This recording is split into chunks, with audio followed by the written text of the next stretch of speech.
there, welcome to Pyramid Knits. My name is Liz. I am a knitter and a natural dyer, primarily. I am learning to spin and crochet. I started both of those crafts last year, excuse me, it's 2021 now. I learned both of those crafts last year. I got my first spinning wheel, and I have an ongoing granny stripe blanket that I'll show you all later. I am coming to you from my home outside of Taos, New Mexico. I live in an earthship, which is a passive solar home, and it is cloudy and snowy and windy outside today, so I don't have any sunshine to keep me warm. So I've got my wood stove going to keep me warm, and it is blasting some heat on me right now, so we'll see how I actually fare with recording this episode. It's been quite a while since I recorded, I believe since the summertime, like August or something. God, maybe even July. 2020, what can you say? I kind of took a little mental health break because it was just getting to be too much to do the podcast, and I wasn't getting other things done, and I wasn't really knitting either. I went through a real knitting mojo slump there for a while. And then I just kept taking a break. And my work got really busy this winter, and I just kept taking a break. So I wanted to take this chance whenever I had some nice little ambiance going to sit down and record an episode and just quickly catch you up with what I've been doing.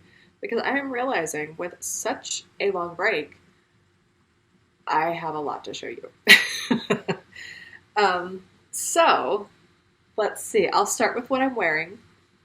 This is, I believe it's the Every Way shawl by Andrea Mowry. It's basically a really big rectangle, and it has buttonholes sewn down, buttons and buttonholes running down one side of it and another side of it, so you can button it up in different configurations and wear it like this as a poncho, or wrap it up more like a shawl, or you can even kind of wear it around like it's almost a cardigan or like a little knitted wrap shirt thing. It's super cozy. I made it out of Knit Picks Wool of the Andes, I think, worsted.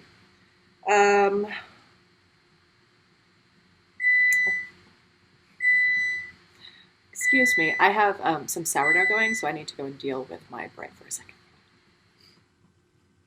Okay, so I'm sure that alarm is going to go off again and tell me I need to do more things to my bread. But in the meantime, let me get back to what I'm wearing. The Every Way shawl, I believe, by Andrea Mowry. I made it in Knit Picks Wool of the Andes worsted. If I recall, I believe the main color is Dove Heather.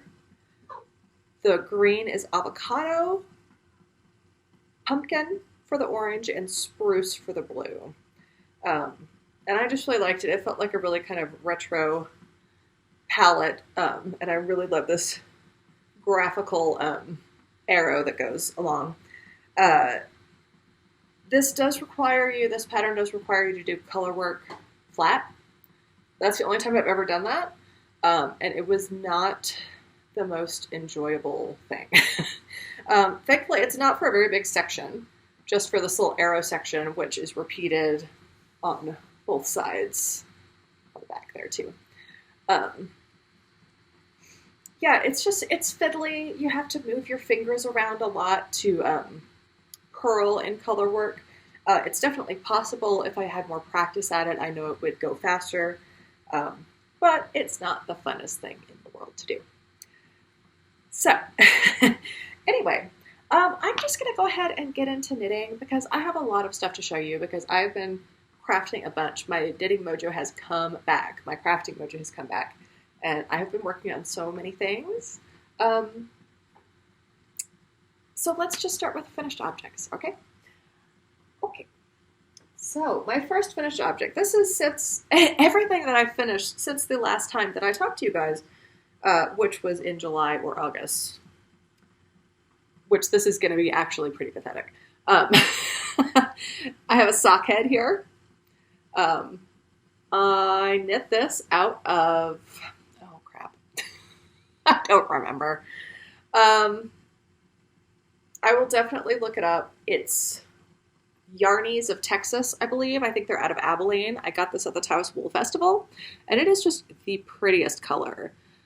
It's got yak in the base. It's a wool yak blend, so it's got that sort of gray undertone to it, and it's just got these little flecks that come up of all of these different colors, and it's so, so, so pretty. And it's kind of iridescent and like almost reminds you of like an oil slick kind of rainbow effect. Oh, there's my cat Conan. Excuse you, Conan. Do you want to move? Please? Thank you. Yeah, I followed the pattern. I made the ribbing a little bit extra long. Sorry, my cat is behind the camera. I made the ribbing a little extra long so that I could fold it up even higher. I think it calls for 4 inches of ribbing, so then you have like a 2-inch brim. And I did 6 inches of ribbing so I could have a 3-inch brim and really cover up my ears.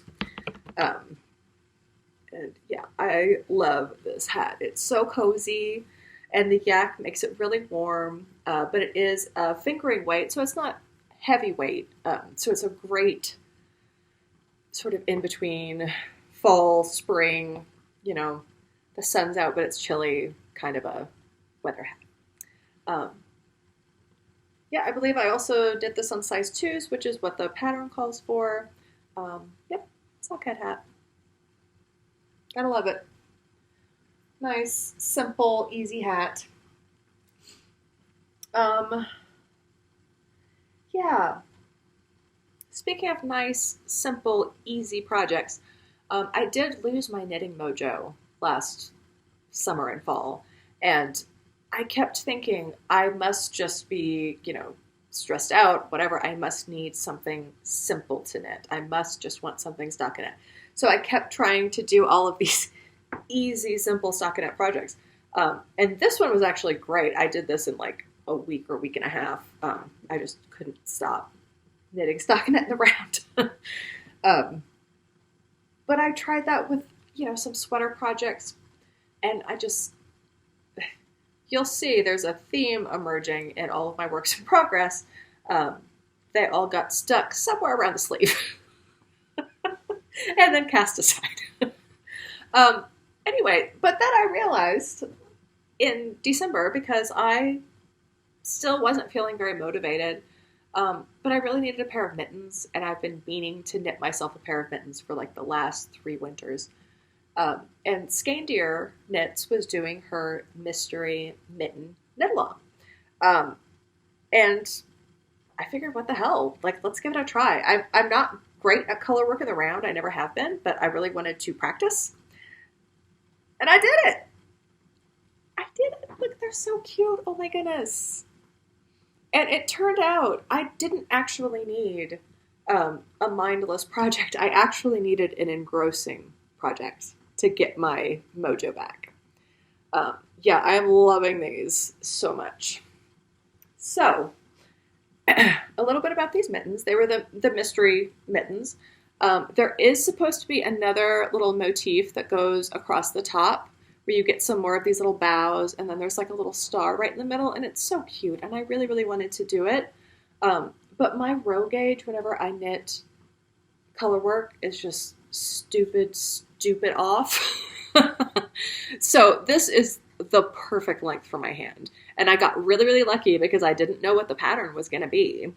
That it ended up that it was really easy to just take out that little top section, and then it fits my hand like a glove. Yeah, so the yarn that I used is the main background color, that gray, is left over from another project I did. It's Elsa wool, which is a 100% Cormo wool. It's woolen spun. It's woolen spun. And it's in a sport weight. And the colors that I used are colors that I dyed myself. The red is from Madder. It's dyed with Madder. And I don't remember what I did. These are like old test skeins. So like the Madder, I don't even know what base that is. That's not a base that I have ever had. It was just gifted to me in a box of like sample bits of yarn that I could play with colors on. Yeah. So definitely not recreatable.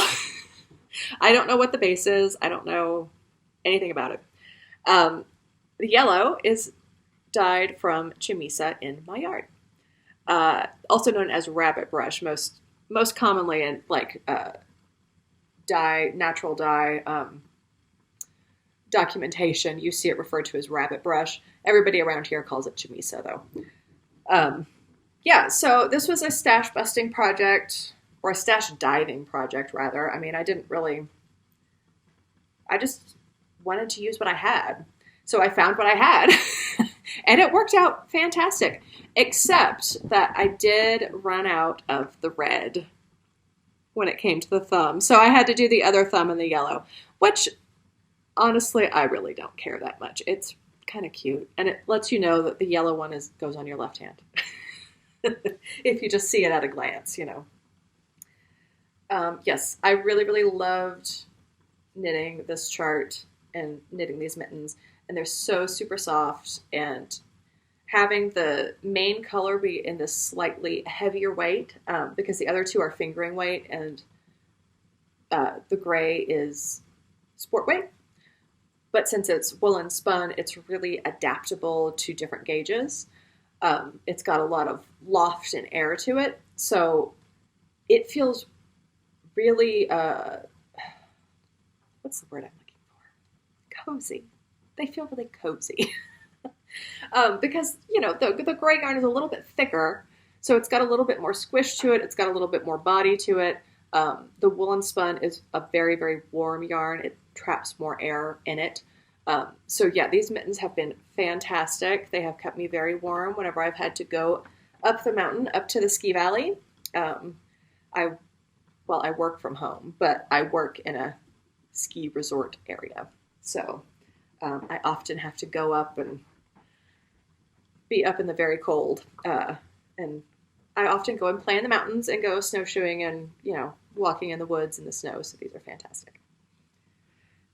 So immediately after I finished those, like the next day, I cast on another Colorwork project. And I also went stash diving for this. This is also all my own naturally dyed yarns, except for the white, obviously. This is Katie's Kepp. I cannot remember the name of the designer. It's the patron pattern for Shetland Wool Week for this year, which is virtual this year. But yeah, it's a free pattern. You can get it on Ravelry.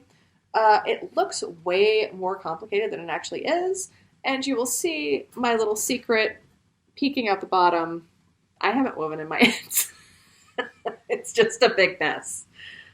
It's just a big mess. I finished this one morning when it was about 5 degrees outside.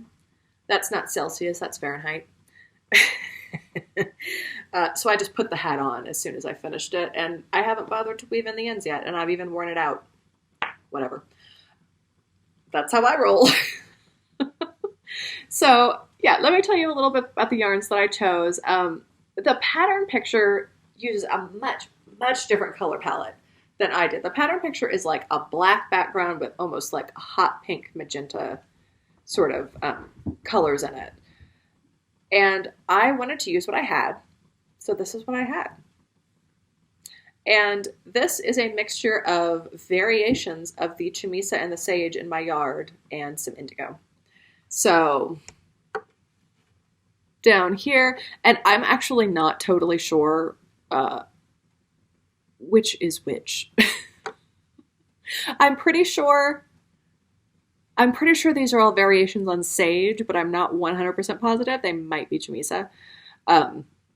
Yeah, so a couple different shades of yellow there. A light yellow, like a light butter yellow, and then more of a golden yellow. And then we've got this nice green, and those are all from the same plant, I believe. Again, these are random old test skeins that I don't really know anything about. I know for sure that the green one is from the sagebrush in my yard. For sure, I know that. And I know for sure this blue is indigo. I also, whenever I did this pattern, I did not follow their suggestion of where the colors should go in the pattern. Partially because I just didn't pay attention well enough. And partially because I wanted to keep the yellows together and then have the green and the blue as these sort of dividing lines as they go across. And then you have the light yellow and the dark yellow in between. And then, yeah, up on the crown, I just totally, I don't know why I couldn't follow what was the next color to come. So that's definitely not in the order that they suggest, but I love it. Yes.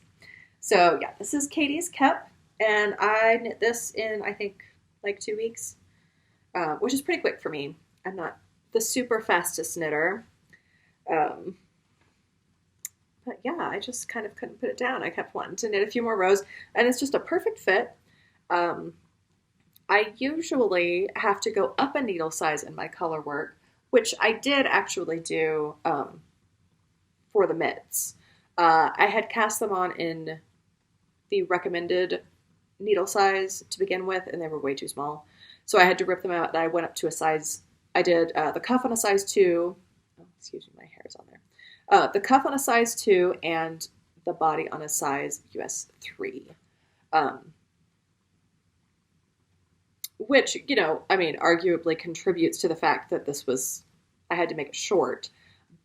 But with the smaller needle size, like, I could almost not even get my hand into it. Like, it was really, really snug. So, yes, I was talking about the hat that's on my head. Katie's Kepp, and I did this also on a size US 3. You use the same needle size for the whole hat, which is pretty cool.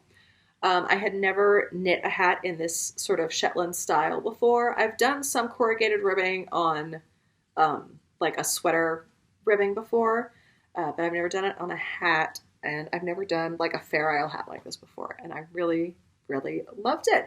And it was such a fun pattern to knit because it's just these little Peeries, which are the Peerie is like the word for small in Scottish, I guess. But they're just these tiny, tiny little repeats. So it's just like a 3 or a 4 stitch repeat, or 3 or a 5 stitch repeat, depending what row you're on. So it goes really, really quickly. You don't have to keep second guessing yourself. Once you've done the repeat twice of 3 stitches, then you just do the same thing all the way around. So yeah, it was a really quick knit. The other thing about this, I used for the white for the background, it was leftover from another project. It is Fiberco Acadia, which is a wool silk blend. And I ran out. I ran out of the white background yarn, I believe right around here. I was already well into the decreases on the crown. I really, really thought some miracle was going to happen and I would have enough. That did not happen. So I figured, you know, I'm a dyer. Like, I have a lot of undyed yarn lying around. Surely, I think I need to add some water to my thing. Surely I can find some white yarn to just finish it off. And then I found one better. I found some old sock yarn I had left over from another project that was a wool silk blend. And I ended up holding it double because it was a bit thinner than the other white yarn, but you can't even tell the difference. And since they both have silk in them, they both have that little bit of a silky sheen, so you really can't hardly tell. You can't tell. I can tell. Nobody else can. All right, I just finished up what I needed to do with my bread. It is bulk rising now. I've got flour on my hands. So it's going to sit out for 3 or 4 hours this afternoon, and then I'll pop it in the oven and I'll have bread for dinner. Okay. So yeah, finished objects. That was it. For what, like 8 or 9 months? Yeah, so let's get back to whips then. If you have watched any of my previous episodes, you remember them for some strange reason because it was such a long time ago. I still have some of the same projects, clearly, because those are the only things that I finished. So let's start off with some socks, eh? I was knitting a giant tube of sock so that I could do an afterthought toe, cuff, and heel.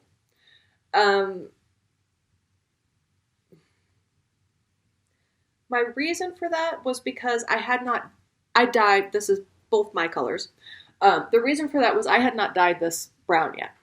And I wanted a very specific shade of brown, of this brown that I was looking for. This nice, cool, sort of, it looks like a, beach at low tide, that wet sand look.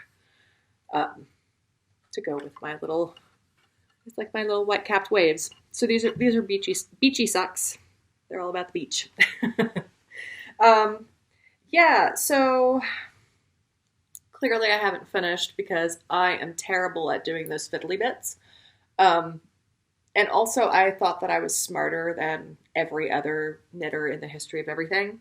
And I tried to do my own decreases on my afterthought toe. And it's really, really effed up. Like, really effed up. Anyway, they're not, they're not centered. It's weird and it's like spiraling. So I need to rip out this toe, basically. So I've gotten as far as putting the needles back in, so now I can rip it back and reknit the toe. I've got both of my cuffs done, and I am impressed with myself as I'm looking at these and seeing that I had the patience and the forethought to do a tubular bind-off on both of these. Way to go, Liz, right? So that looks lovely. That part's done. And I have one good toe on this side. So I just have to get around to tearing out this toe and reknit it. And then I have to break in and do afterthought heels on both of these guys. And then I'll have a pair of socks. Which if I actually sat down to do it, probably wouldn't take me more than like an hour and a half. 2 hours maybe? It's just not very motivating. It's doing these fiddly bits. I'm terrible at it. This is why I don't do afterthought heels, afterthought anything. I have more afterthought things coming. So remember that I said that. So that's sock project number 1. I'm almost done with these. I do have some of this color in my shop right now. It's in my sock yarn base. This is called Ocean Rider. I don't think I have this one up in the shop yet, but I do have some that's going to be going up soon. And this is also in my sock base. And the colorway is Wet Sand. That's not true. The colorway used to be Wet Sand. I changed the colorway name to Low Tide. I don't know. I just thought Low Tide sounded easier to say or something. Sounds more romantic than Wet Sand. Sandcastle. Why didn't I call it Sandcastle? Maybe I will. There we go. Okay. Moving on. More socks. I have one more sock project. And these are making some progress. I kind of forgot where I was on these. So I have one sock done. I don't own sock blockers. My sock blockers are my feet. So I apologize for the, presentation. These are knit in Zauberball, I think. Showball. It's the first time I've ever used any of their yarn, and it's this really cool, you can see it's like a 2-ply with 2 different colors just braided around it. Oh, what am I doing? Trying to undo the plies. There we go. 2-ply. And both of the plies sort of go through this gradient fade, and, sometimes they line up with each other and sometimes they don't. So you get this cool kind of stripey effect. This is a sport weight yarn. So this is a sport weight sock. I've never knit more than a fingering weight sock, so I was curious to kind of see how these would feel. I normally knit my socks on a size US 1, but these I just went up to a size 2. I started them off on a size 3 because I thought that maybe with a thicker yarn that would be necessary, but the gauge was really just still too loose. So I went back down to a 2, and I'm really happy with that gauge. I did not do a tubular bind off on the top of these. Couldn't be bothered with it that time. I think this is just Jenny's surprisingly stretchy bind off. You can tell that because it kind of flares at the top. But these I'm going to be wearing, you know, hiking or in boots or something. I don't really care. Yeah, so first sock is done, and I have started the second sock. I have the toe going here. Yeah, the other thing I'm doing on these, because I also wanted them to be nice and squishy, is I'm doing a garter stitch, toe, and heel. So I do German short row heels. I realized after I did this that since I did it in garter stitch, I really should have made some more modifications to it to make it a little bit longer, because garter stitch is squarer than stockinette stitches. Stockinette stitch is actually longer. If you knit, you know, 10 rows of stockinette versus 10 rows of garter, the stockinette's going to be longer than the garter. And I did not take that into account on my heel, but I'm sure it'll be just fine. So I'll just do the same thing that I did on this one. And here's the rest of the ball. Super fun. Yeah, so those are going. I really just need to get through this heel or this toe. I do my socks toe up, which is really nice too because I was knitting with a different size, a different weight yarn on a different size needle. So this way, by doing it toe up, I'm able to try it on as I go and see how wide I actually want to go. And I don't remember how many I did on this, so I'm going to have to try and go through and count how many stitches I actually had around because I don't remember what I increased to, and I didn't write it down anywhere. Yeah. Great podcast. Yeah, so those are my sock projects. Once I get through the toe on this one, these can be my Zoom socks, which I haven't had a project that's in a Zoomable state in months. It's madness. I have gone to work meetings and just sat through them. Can't believe it. Yeah, I need to get to the stockinette part of some socks so I can have something going on whenever I'm in meetings. Again. So socks are done. Okay, I'm realizing that I'm starting to not lose daylight, but the day is going by and I have other things to do, so let's try and get through these last few things here. Yeah, so my whips. I have sweater whips. I have sweater whips that you're going to recognize. I have sweater whips you won't recognize too. So this is my Flora sweater. It's been sitting in a basket so the bottom's just like flipping up. This is a pattern by Melody Hoffman. It's a really, really sweet little pullover with drop sleeves, and it's got this adorable texture stitch all over the body. I am knitting it in Asylum Fibers. I think they just call it merino. I'll have to double check. It's just a 100% merino yarn. There's no nylon in it. And the colorway is Earl Grey. And I just love it so much. It's such a good color. Oh, just this dusty pink with like gray suggestions. I love it. I have a progress marker here for some reason. I would imagine that has to do with the last podcast that I made like 8 months ago. Yeah, so basically what happened with the sweater is I got the body done and I picked up for the sleeve and I started knitting the sleeve down and I decreased too much. I have to rip it back. And yeah, that's the story. I have to rip it back, so I haven't done it. Get ready to sense a theme. Yeah, basically the story goes that I generally need to decrease more on my arms because I have a pretty big disparity between my upper and lower arms, so I usually add in some more decreases. And I really have a bad habit of adding in too many. I've done this more times than once. When am I going to learn? When am I going to learn?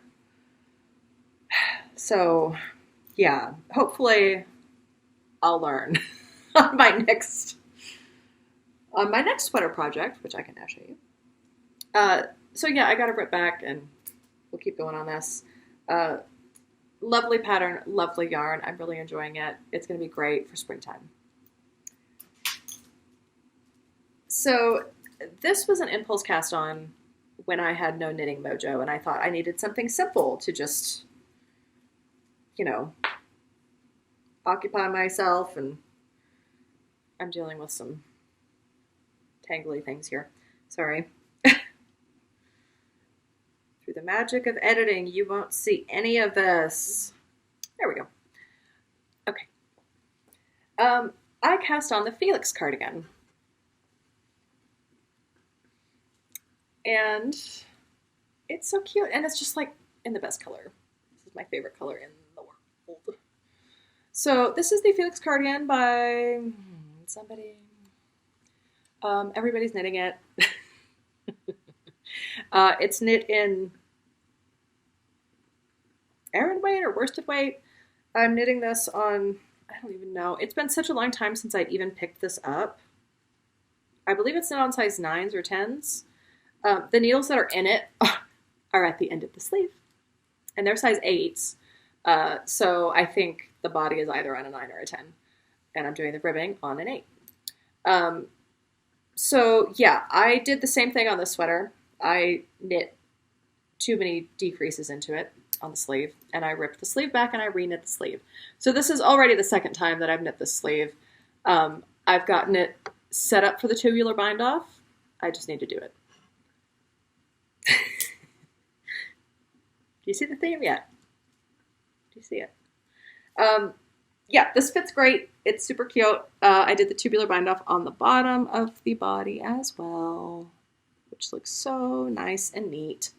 The yarn that I am using is from Harrisville Designs. It is their Highland base, I believe. I have it here. Let's see if it says. Yes, Highland. And I bought it on a cone because it was cheaper that way. I bought 2 cones, which is exactly the amount of yarn that the pattern says that I need for my size. So I'm doing a little bit of yarn chicken, but judging by how much I have left on this, and I only have one sleeve and the ribbing to go, like the button bands to go and the neckband, I think I should be fine. I think it'll be fine. Yeah. And it is just an absolutely gorgeous color. It's this golden yellow with these flecks of red and green and bright orange. And I'm in love with this color.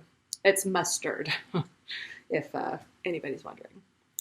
But yeah, it was a super affordable yarn to get for a sweater. The cones make it a lot more economical than buying it in a skein. And I am really excited about this too. I mean, I kept saying this was going to be like my fall Thanksgiving sweater. And then I didn't finish it. So now it's going to be my spring sweater again. They're all going to be my spring sweaters. So yeah, I just need to sit down and do the fiddly bits and do my tubular bind off and then pick up for the second sleeve and keep going. Yeah. So I have one more sweater whip and then I'm going to wrap it up for today. And I'll have to come back to you again soon with more things because I have more things because I'm taking on all of the crafts lately. So yeah. So this last one is also a sweater project that has also been sitting in a bag for many months at this point. I definitely cast this on after I recorded my last podcast. but I may have shown the yarn and talked about the project at some point. So I'm knitting this sweater for a friend. She is the friend who taught me to knit. I have known her since the 3rd grade. She had her second child almost a year ago now. And rather than knit her kid something else, because she knits, but she's always been a small project person. She's never been like a garment person. And I figured, well, she can knit for her own kid, you know? And I did a stuffed animal for her first boy. But she'll never knit a sweater for herself. So I have cast on a sweater for my friend. It is the Minimalist Cable Cardigan is the pattern that I'm doing. It is a cardigan and it is knit in pieces. As you can see, this is the front left side. I know, I'm like, which side of my body is that? This is the front left side, it's done. I am using, the yarn is, oh dear. We used to carry it at the yarn shop that I worked at. That is closed now. And I can't think of the name of this yarn. I will put it down here. It's a really super generic name. It's like Universal Yarn DK Tweed or something. But I'm pretty sure it's from Universal. I think that's the brand. Anyway, it's a really lovely yarn. It's a superwash, which is great because she has kids. And she also lives in Texas. So I figured a superwash would also be good because it's not quite as warm. But it does not feel like a superwash. It feels very woolly. The cables just pop great. The rest of the body has this double seed stitch, moss stitch texture to it that sounds like a huge pain in the ass, but I am loving it. I am loving knitting this pattern right now. It's just like everything that I want. So I have the front left, I have the front right started. Yeah, this was supposed to be for Christmas. I'll get it by next Christmas. We've always been like that with our gifts, the two of us. Like, we skip gifts for like 5 or 10 years, and then one year we'll do something really nice. It all works out. Yeah, so I'm going on this. Let's see. I believe I'm knitting this on size 6 needles. Yes, size US 6, which is a 4 millimeter. I can tell you that because I'm actually looking at it. I don't know why I can't remember the UK sizes for anything, but because it makes a hell of a lot more sense.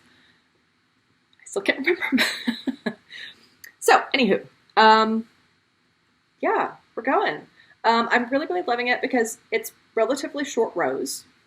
You feel like you're making progress pretty quickly, and the rhythm of doing the moss stitch is just really nice. I don't know why I'm enjoying it so much.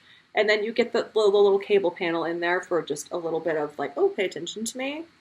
But the moss stitch is easy enough. It's a 2x2. You're just doing knit 2, purl 2 on every row. So I can really just kind of zone out and not have to look at my hands. But it's very rhythmic. And I'm enjoying that immensely. Modifications I am making to this pattern, which I'm a little bit concerned about, because I haven't ever knit anything for my friend, and I got her measurements. I got her to take her measurements. So I'm trying to just kind of hope that it works. So she's a pear shape, so she's smaller on top and bigger on, like a smaller bust size and a larger hip size. So what I'm doing is I'm modifying this to be an A-line cardigan, basically. So I cast on for the larger size at the bottom, and it's got this nice, really, really deep ribbing, which is just so, so cozy. So this will be a pretty long cardigan. So the ribbing is definitely like around the hips, And then at the body, then I start doing a little bit of decrease here along the side, which I'm mirroring on the other panels, and on the back side I will too. So that it just kind of has a little A-line shape to it. So the two side seams will be where the decreases are, which is waist shaping, right? So that should work. I don't know. I'm worried it's just going to end up weird, but I think it'll be great. I think it'll be great and cozy and a custom fit, and I hope she loves it. And it's going to take me a long time. The other thing I'm doing with this, and I am burning up sitting next to this fire in wool, so I'm going to say this real quickly. The other thing I'm doing is she requested to modify it with pockets. And I couldn't quite decide what I wanted to do with the pocket, and I wasn't sure where I wanted the placement until I could really see the piece of fabric. So I'm going to do afterthought pockets. I think, I don't know. Do you guys have any suggestions about how I should do an afterthought pocket, where I should put it? I imagine it'll be maybe over here, or maybe I'll do it within the cable panel. But basically I'm just going to cut, and then I'll knit down a few rows on the back side, and then I'm going to do a fabric pocket on the back. So it doesn't add a lot of bulk. And then I can just kind of tack the bottom of the fabric pocket down in a couple spots on the ribbing, so it can still stretch, but then it'll, it'll stay in place and it won't go all cattywampus.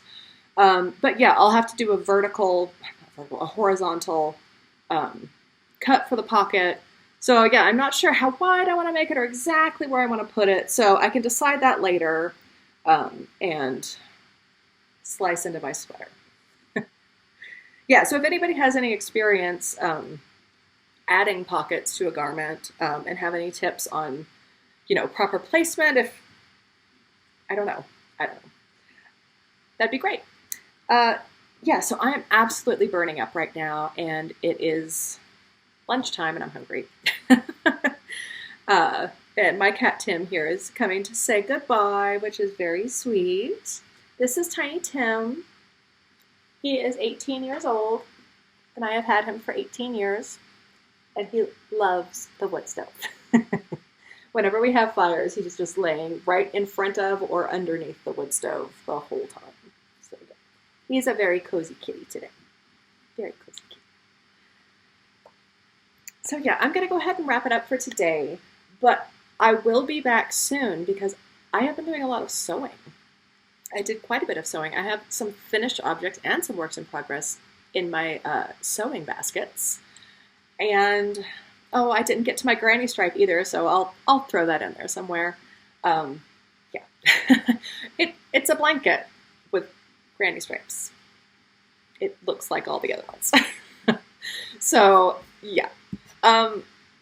Yeah, and spinning. Oh my gosh, I have spinning to show you guys too. I did quite a bit of spinning in this time.